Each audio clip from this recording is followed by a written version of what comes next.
Turkey, the biggest threat to Israel and the democratic Middle East. Did you also know that there's still lots of Ethiopian Jews stuck in Ethiopia ready to come to Israel as soon as the doors are open? Also, here in Israel, COVID-19 cases are dropping, and Israel is mulling over ending the current lockdown. This and much, much, much more here on the Joshua and Caleb Report. In a world plagued with anti-Israel propaganda, Hayovel presents the Joshua and Caleb Report, a positive voice of truth straight from Israel's heartland.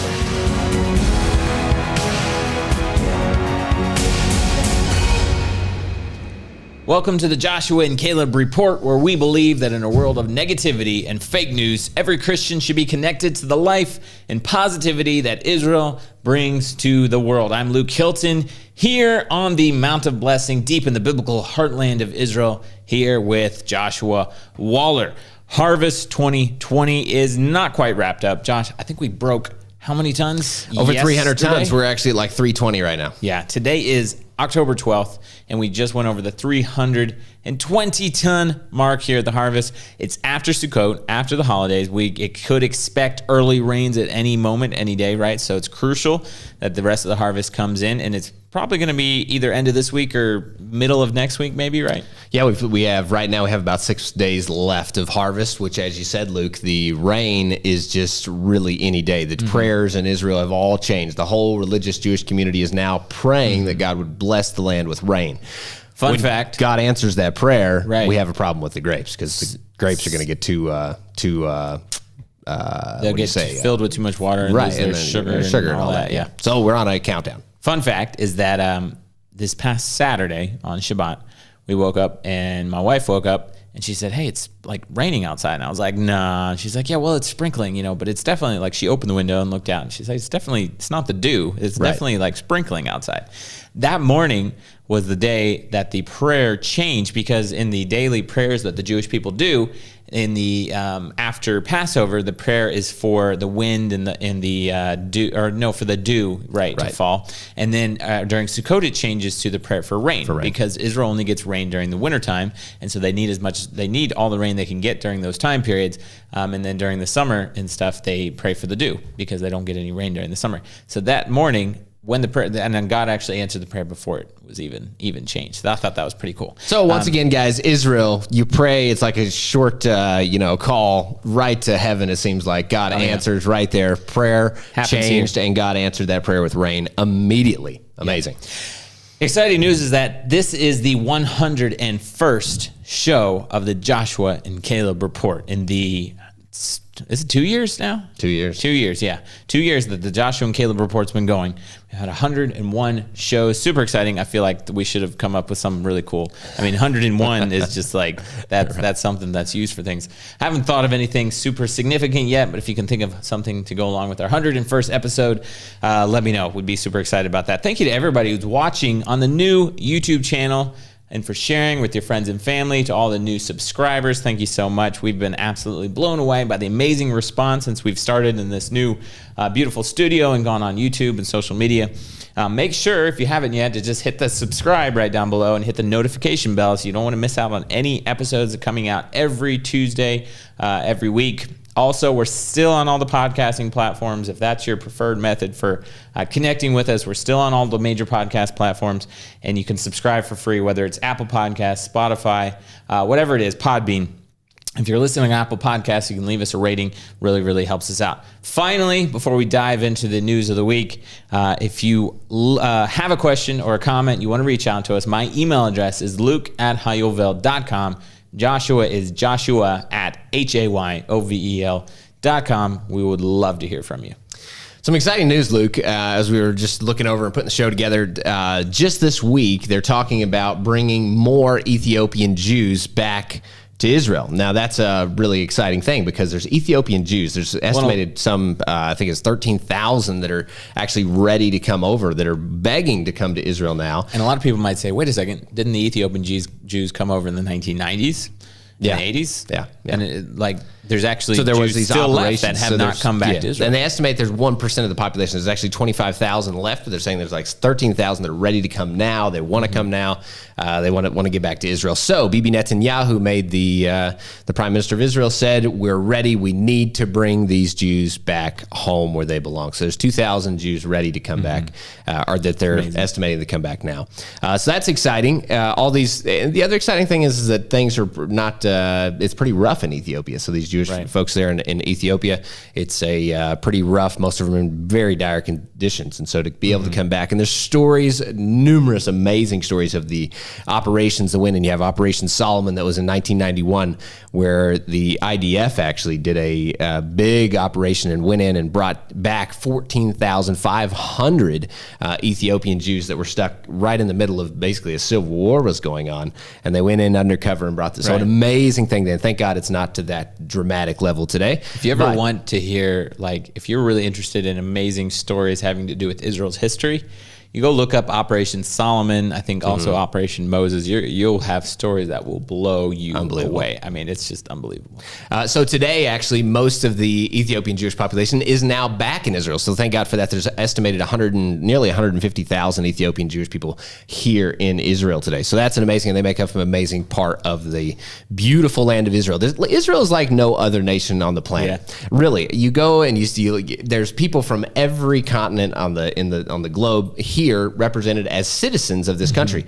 Basically, all 12 tribes were just scattered all over the world, right? And they're all coming back with different nations, different languages. Every language under the sun is represented here in the land of Israel, which really, if you think about a miracle, is when the Jewish nation came back together in 1948, established statehood with that kind of group of people gathered back together. It's a miracle beyond just any miracle. It's one thing that declares God more than anything that I can think of is when the miracles of Israel happen, because it's so biblical. It's such a biblical proportion that when it happens, it just says, this is God. There's no other way it could happen. So when I see Jewish people coming from Ethiopia, when they're stuck and they can't, and there's this operation and it brings them back and they establish, one thing that's really neat about the Ethiopian Jewish community in Ethiopia is that they're a very old order. And what I mean by that is they have the 5 books of Moses, and that's basically it. They have the Torah.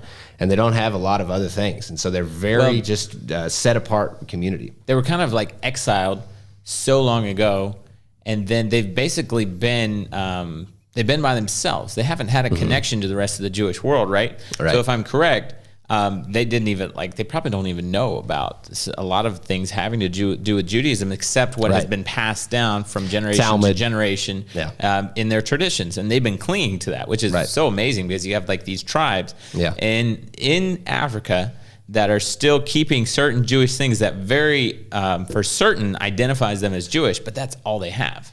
You know, what's inspiring to me about the Ethiopian community is many of them, when they first came, they actually came and they thought that the Jerusalem they were going to see was actually the Jerusalem that was paved with gold. And when they got here, they were almost saddened because they realized it wasn't there yet. They had this amazing attitudes of going up to Jerusalem and experience Jerusalem of a heavenly, the beauty of Jerusalem, since it was so passed down and so ingrained in them of the beauty of what they were going to see when they finally got to Jerusalem. So the Ethiopian community is absolutely inspiring people, and thank God more Ethiopians look like they're going to be coming. I just think it's amazing how much emphasis Israel puts on the sanctity of life, and also taking care of the Jewish world no matter where they are. So Jewish brothers and sisters, no matter where they are in the world, you can guarantee during the coronavirus, during pandemics, wars, natural disasters, Israel takes care of the Jewish people. Yeah. Not only that, but they take care of the rest of the world too. So they're the first ones to respond. So Israel now has about 9 million citizens now, but there's another amazing piece, Luke, that added to this 9 million, and that was 40,000 Jews from Yemen. Now, we're talking about some amazing pieces. We just talked about the Ethiopians. We're talking about Aliyah in general. 1948, the Alaskan Airlines brought over 40,000 Jews from Yemen. American, this is fun fact for you. I didn't know this.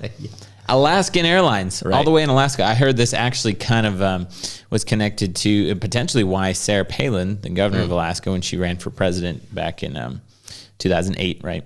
If I got that right. She was very pro-Israel, had a Israel flag in her Alaskan, governor's office and everything, and it could be very connected to this story. It's actually on the Alaskan Airlines website. They're proud of part of their history. In 1948, Israel asked Alaskan Airlines to help them bring 40. I don't think they even knew it was 40,000 at the beginning. I think they thought this was like a one and done type of situation. Okay, we'll come and help. It turned into a 7-month operation. Alaskan Airlines a couple of times risked their lives. They were shot at. They had, they almost shot down over like enemy territory and stuff. They brought 40,000 Jews from Yemen to Israel. That's amazing. And continuing, guys, and Lord willing, we don't have these we don't want to live in a world where you have to be threatened with airplanes getting shot down and going into enemy territory. But hey, it's a global stage, and what we're about to talk about soon, but we hope this kind of stuff doesn't happen. But we're telling the Jewish community, please, come to Israel. This is the land for the Jewish people. Come to the land of Israel. Better now than once things get tough. Global Aliyah, guys. This is amazing. From the beginning of 2010 through the end of 2019, we have stats for 255,000 people moved to Israel from 150 countries. That's a lot of countries. Yeah, and the top countries were noted as Russia, second Ukraine, third France, fourth the United States, and fifth Ethiopia. Yeah. Wow. So quite the list there of countries you may not even expected to be in the top ranking countries. 255,000 to make Aliyah. So that's exciting, and may that continue. May the Jewish people continue to come home, find Israel the place for them, and settle. Well, we've previously talked about the Aliyah, the uptick in Aliyah, especially in this last year and last 2 years, and it would be really interesting to come back a year from now and see what the Aliyah numbers are and see if they've. Well, everybody's predicting that this year is going to be the most phenomenal Aliyah year of all time. Of all years, too. And that's just such another amazing thing. Israel's borders are closed, but yet people are making Aliyah because, of course, they're taking care of the Jewish people all over the world. Well, we don't even want to begin to talk about what's going on in New York and maybe why Jews would want to be coming back to Israel. Yeah. Let's not open that. Maybe another time. Guys, on another note, it's Syria. Luke, you think this is going to work? Syria opens peace talks. Okay, they're open to peace talks. They're open to peace talks. Seriously, they're actually seriously open to peace talks. But here's the kicker: is the conditions are that Israel has to give them the Golan Heights before they return. Oh, okay, yeah. Seriously, they're open to peace talks. Not happening. I don't think so. One last thing before we get back to you, Luke. The cabinet, we mentioned last week that, or a few weeks ago, that they had to vote again on the UAE peace deal and get that totally signed off. So today, the Knesset will be voting on the UAE Peace Treaty and getting that finalized. So that's today's a big day for that. This is Israel's peace treaty with the UAE. That's right. So that's happening today. Bahrain, that one still has to be written. What they signed at the White House was basically like, we're going to get along with Israel, or we want to get along with Israel. Now they have to write the actual documents. Right? And actually, there's nothing written at all, and there's no date for it to be written. It's just who knows? Who knows what that is? It was basically a gesture of goodwill. That's right. Do you guys know that we now have a full-blown media network? It's called the Joshua and Caleb Network. If you're wondering where our website is, it's still under construction, but it'll be there really soon. In addition to the Joshua and Caleb Report, which airs right here on YouTube and on all the major podcasting platforms, comes out every Tuesday. We also have a show called Undone.live. It's hosted by Tommy and Hava Waller. It tackles the tough questions of how Christianity relates to Israel, Old Testament, New Testament. You can tune into their show every Sunday on YouTube and all the major podcasting platforms. We're going to put a link to the Undone Live YouTube channel in the description below. If you're on the podcasting channels, just look in the description. We'll put a link there as well. Also, the Joshua and Caleb Network is going to be coming out with so much more content in the near future. Stay tuned for another show, which is in the works right now. It's going to be super engaging. We're very excited, coming to the Joshua and Caleb Network very soon. Luke, I was thinking about it, that we've talked a lot about Iran, and not too many people have talked about Turkey. Yeah, for years, it's like if you say, who's the greatest threat in the Middle East? Iran. Say Iran. Right. And I'm not saying they're not a great threat in the Middle East. Exactly. I just read a report that I can never remember their acronym, the the guys that are supposed to keep track of, the bad guys that are trying to get nuclear weapons. Right. Okay. They said Iran has not gotten enough enriched uranium yet to make a nuclear bomb, but they could get there pretty soon. They were asked, okay, how soon would they have enough? And they said, well, we don't talk in terms like that. So it's a little bit scary to me. But I learned all about Turkey today, and they are probably one of the most dangerous allies in the Middle East. And I say ally because they are a member of NATO and very significant and important to the United States, because the United States has a U.S. military base in Turkey. And it's but Turkey's been kind of under the surface making a lot of trouble in the Middle East recently. I want to talk about a couple of those. They recently purchased surface-to-air missiles. I believe it's the S-400 from Russia. And that's kind of a swipe at the U.S. and NATO because they announced their intentions to test the systems next week. So it's kind of like an underlying threat there to the Western powers that be, most specifically the United States. At the same time, though, Turkey's not exactly getting along with Russia. They're buying weapons, but also they're taking sides that are opposite to Russia. So it's a little bit complicated going on there. Turkey's been threatening Saudi Arabia, Egypt for a long time. I'll get into that in a second. The United Arab Emirates. They've also pretty much destroyed their long-standing alliance with Israel, where there's a bomb that went off in Beirut recently, and very strong suspicions that those explosions were meant to be dropped on Israel. Also been threatening Greece and Cyprus. So there was a map published recently of a new Ottoman Empire, or what they call Greater Turkey, with Erdogan as the Sultan.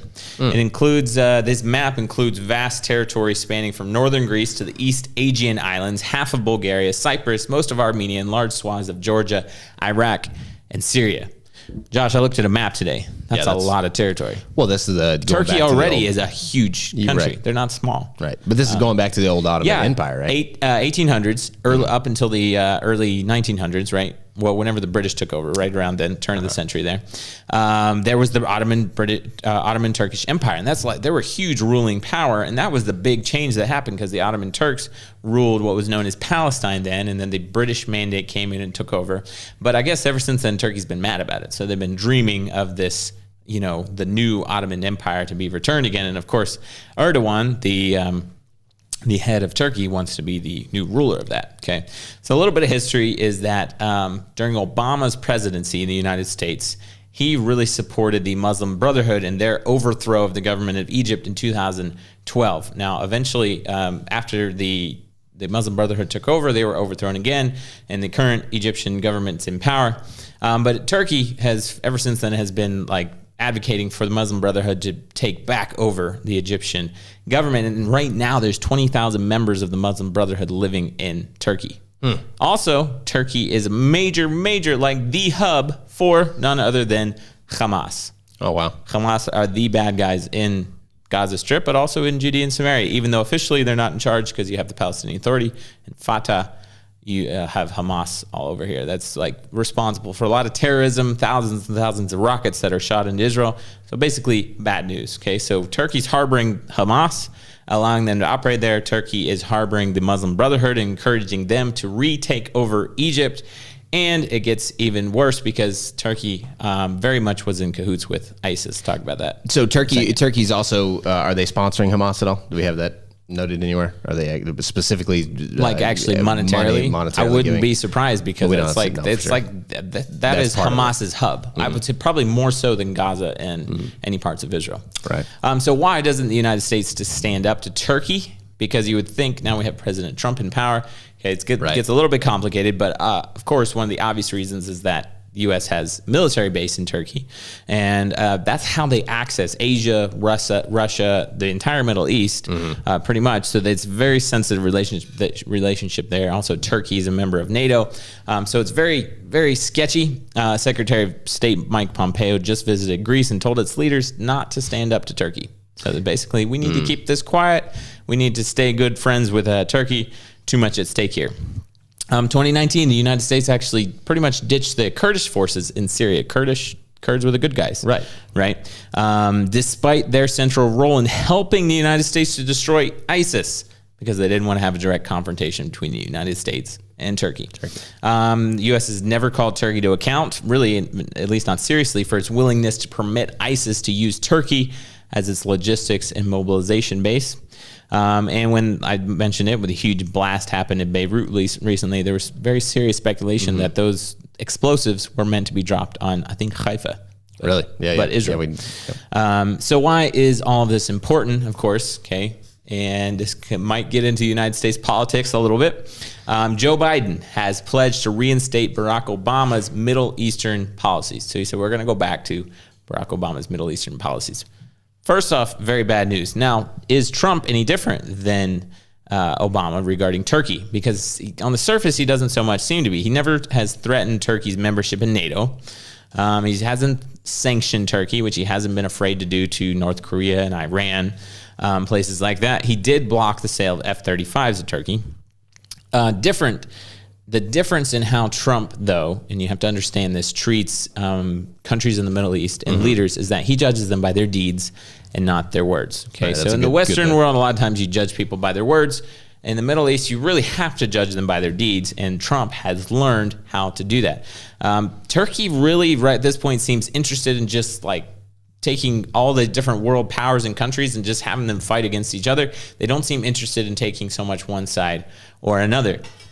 Also, especially with the Beirut blast, Turkey's pretty much on the brink of economic collapse right now. And their people just don't trust the government anymore.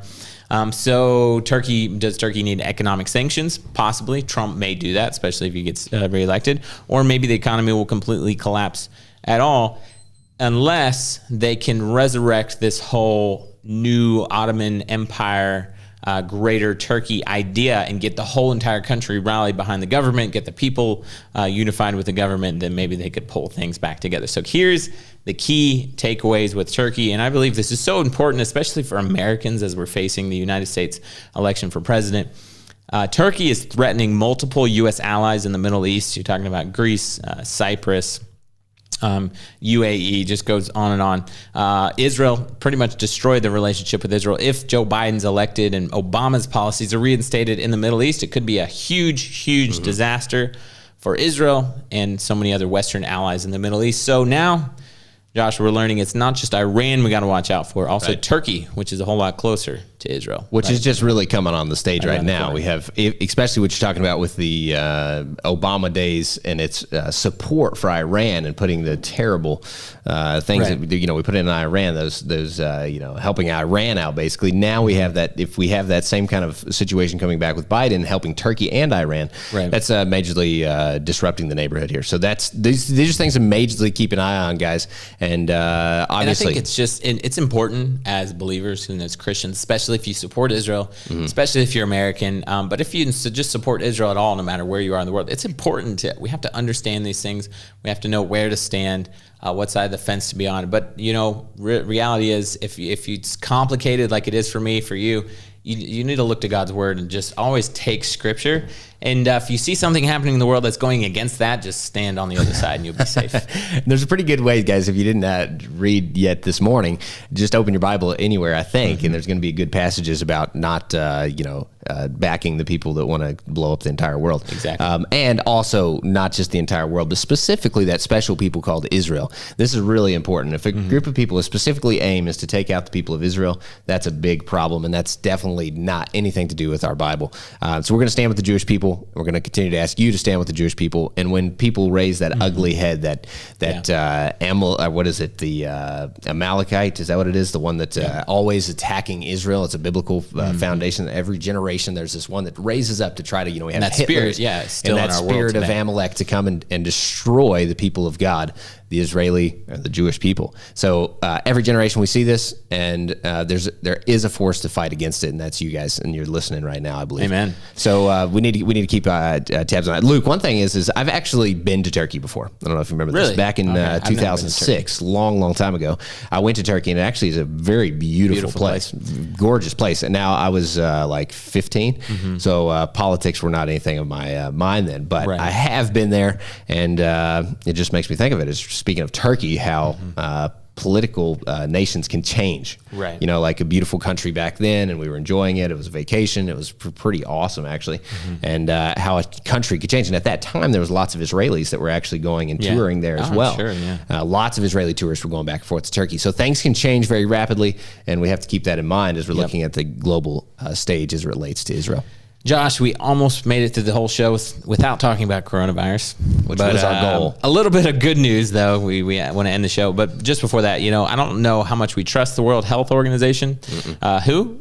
Pun intended. But the World Health Organization is actually urging nations to stop lockdowns, which is, I say that because Israel is right on the edge of exiting a lockdown, and because the cases are going down here, they're talking about when and how to exit. Are they going to extend it another week? When can they open things up again? When will the borders be opened up? Which they are talking about a very, very slow exit and return to normal, of slowly opening the economy and businesses and tourism and all those things.